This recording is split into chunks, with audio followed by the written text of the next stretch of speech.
Chairman's Report. I would like to begin by officially welcoming the 2 councillors selected last year.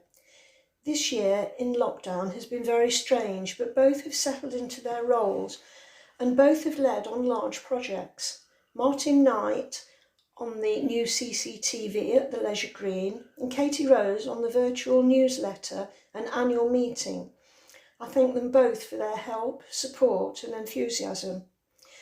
I would like to thank all councillors and most especially Madam Clerk for all the work put in to allow council business to continue, improvements to be made and many areas upgraded despite COVID restrictions. One of our first achievements last May was the new notice board for the cemetery, showing a map of the graves and ashes plots so that visitors can easily find the grave they're looking for. It was fantastic to see how well the village responded to lockdown restrictions, the support phone calls to isolating residents, shopping trips to support elderly neighbours, the home industry making PPE, and the children's rainbow pictures appearing in most windows to support the NHS. The number of people standing outside clapping to thank them for their care.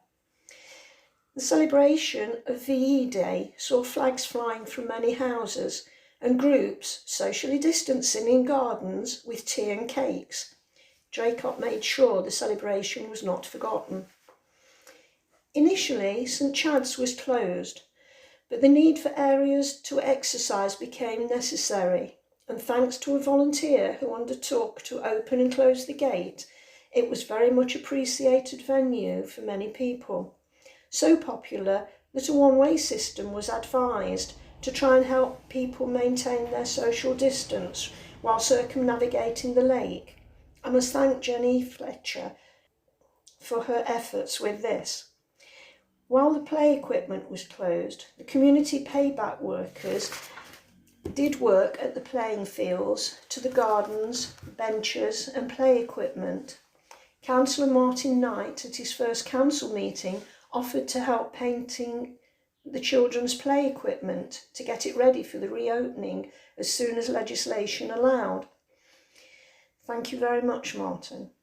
Another big piece of work during this time was to upgrade our website to make it compatible to the accessibility standard. Councillor Tim Scott assisted Madam Clerk, and I believe we were one of the first councils locally to achieve this. In November, a Remembrance Day service was recorded and wreaths laid a few days beforehand and streamed on the Sunday morning at 11 a.m. on our church and our council website and Facebook pages so that the residents who would normally attend could watch. It was a joint effort between the council and church, and I'm sure it was appreciated. We're still waiting to complete our speed watch training when lockdown allows, but we've got the Dragon's Teeth painted on Sawley Road to try to slow traffic entering the village. Thank you very much, Councillor Parkinson, for all the work you've done on that. I have now asked Erywash to reinstate the village sign. We were offered the opportunity to join the Long Eaton mess collectors and have a voluntary group of litter pickers in Draycott, each responsible for a stretch of road to keep it litter free. The Long Eaton group organised this for us, and Erywash Borough Council collect the litter from the side of the litter bins on their next collection.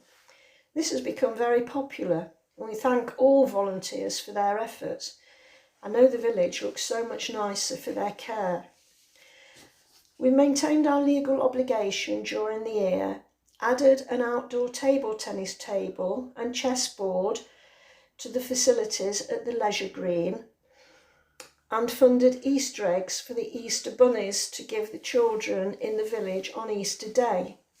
We also refurbished the CCTV at the Leisure Green with improved cameras and recording equipment so that the images are more recognisable, and hopefully this will deter antisocial behaviour in this area and make it a safer place for our younger residents, not only to use the clubs, which there are, but to use the mugger and the new table tennis table and chessboard in safety.